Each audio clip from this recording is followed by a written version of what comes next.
ಚಿತ್ರದುರ್ಗದ ಉಸ್ತುವಾರಿ ಸಚಿವ ಡಿ ಸುಧಾಕರ್ ಇನ್ನಿಲ್ಲ. ಇಂದು ಬೆಳಗ್ಗೆ 3:15ಕ್ಕೆ ಸುಧಾಕರ್ ನಿಧನ ಹೊಂದಿದ್ದಾರೆ. ಬೆಂಗಳೂರಿನ ಕಿಮ್ಸ್ ಆಸ್ಪತ್ರೆಯಲ್ಲಿ ವಿಧಿವಶರಾಗಿದ್ದಾರೆ. ಕೊನೆಯುಸಿರೆಳೆದಿದ್ದಾರೆ ಸುಧಾಕರ್. ಕಳೆದ 1 ತಿಂಗಳಿನಿಂದ ಕಿಮ್ಸ್ನಲ್ಲಿ ಸಾವು ಬದುಕಿನ ನಡುವೆ ಹೋರಾಟ ನಡೆಸಿದ್ರು.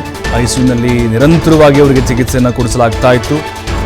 ಚಿಕಿತ್ಸೆ ಫಲಕಾರಿಯಾಗದೆ ನಿಧನ ಹೊಂದಿದ್ದಾರೆ. ಹಿರಿಯ ಕಾಂಗ್ರೆಸ್ ನಾಯಕರು ಹಾಗೆ ಹಾಲಿ ಸಚಿವರಾಗಿದ್ದಂಥವರು ಯೋಜನೆ ಮತ್ತು ಸಾಂಖ್ಯಿಕ. ಕಿಮ್ಸ್ ಆಸ್ಪತ್ರೆಯಿಂದ ಡಿ ಸುಧಾಕರ್ ನಿಧನದ ಬಗ್ಗೆ ಅಧಿಕೃತವಾಗಿ ಕೂಡ ಘೋಷಣೆಯಾಗಿದೆ. ಅವ್ರಿಗೆ ಈ ಹಿಂದೆ ಮಂಡಿ ಅಂದರೆ ಮೊಣಕಾಲ್ ಹತ್ರ ಆಪರೇಷನ್ ಆಗಿತ್ತು ಮಣಿಪಾಲ್ ಆಸ್ಪತ್ರೆಯಲ್ಲಿ. ಅದಾದಮೇಲೆ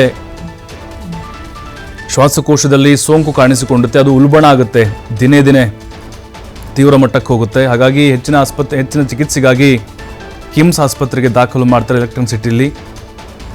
ನಿರಂತರವಾಗಿ ಚಿಕಿತ್ಸೆ ಕೊಟ್ಟರೂ ಕೂಡ ಬದುಕುಳಿಲಿಲ್ಲ ಡಿ ಸುಧಾಕರ್ ಅವರು. ಈಗ ಅವರ ನಿಧನದ ಸುದ್ದಿ ಕಾಂಗ್ರೆಸ್ಗೆ ಬರ ಸಿಡಿಲು ಬಡದಂತಾಗಿದೆ. ಗಣ್ಯರು ಕೂಡ ಸಂತಾಪವನ್ನು ಸೂಚಿಸ್ತಾ ಇದ್ದಾರೆ.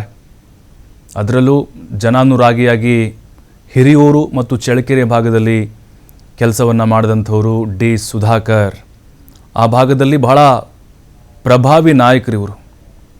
ನೋಡಿ, ಜೈನ ಸಮುದಾಯಕ್ಕೆ ಸೇರಿದಂಥವ್ರು. ಯಾಕೆ ನಾನು ಆ ಜಾತಿ ಹೇಳ್ತಿದ್ದೇನೆ ಅಂತ ಹೇಳಿದ್ರೆ, ಅಲ್ಲಿ 100 ಓಟು ಇಲ್ಲ ರೀ, 100 ಓಟು ಕೂಡ ಇಲ್ಲ ಆ ಸಮುದಾಯದ್ದು. ಆದರೂ ಕೂಡ ಎಲ್ಲ ಜಾತಿಯವರೊಂದಿಗೆ ಎಲ್ಲ ಧರ್ಮದವರೊಂದಿಗೆ ಉತ್ತಮವಾದಂಥ ಒಡನಾಟವನ್ನು ಹೊಂದಿದ್ದರು.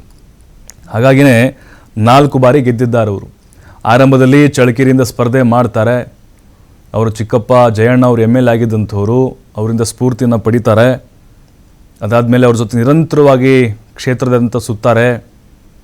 ಅವರ ಬಳುವಳಿಯಾಗಿ ರಾಜಕಾರಣಕ್ಕೆ ಅವರು ಎಂಟ್ರಿಯನ್ನು ಕೊಡ್ತಾರೆ. ಅದಾದ ಮೇಲೆ ಸಕ್ರಿಯ ಕಾರ್ಯಕರ್ತರಾಗಿ ತೊಡಗಿಸಿಕೊಳ್ತಾರೆ ಕಾಂಗ್ರೆಸ್ನಲ್ಲಿ. ಒಮ್ಮೆ BJPಯ ಸರ್ಕಾರದಲ್ಲಿ ಯಡಿಯೂರಪ್ಪನವರ ಅವಧಿಯಲ್ಲಿ 2008ರಿಂದ 2011ರವರೆಗೆ ಸಮಾಜ ಕಲ್ಯಾಣ ಇಲಾಖೆ ಸಚಿವರಾಗಿದ್ದರು ಅವರು. ಮುಜರಾಯಿ ಜವಾಬ್ದಾರಿ, ಬಂದೀಖಾನೆ, ಯುವಜನ ಮತ್ತು ಕ್ರೀಡಾ ಇಲಾಖೆ ಅದನ್ನು ಕೂಡ ಅವರು ಸೇವೆಯನ್ನು ಸಲ್ಲಿಸಿದ್ದಾರೆ. ಆ ಇಲಾಖೆಯಲ್ಲೂ ಕೂಡ ಬದುಕುಳಿತಾರೆ ಅನ್ನುವಂತಹ ನಂಬಿಕೆ ಇತ್ತು.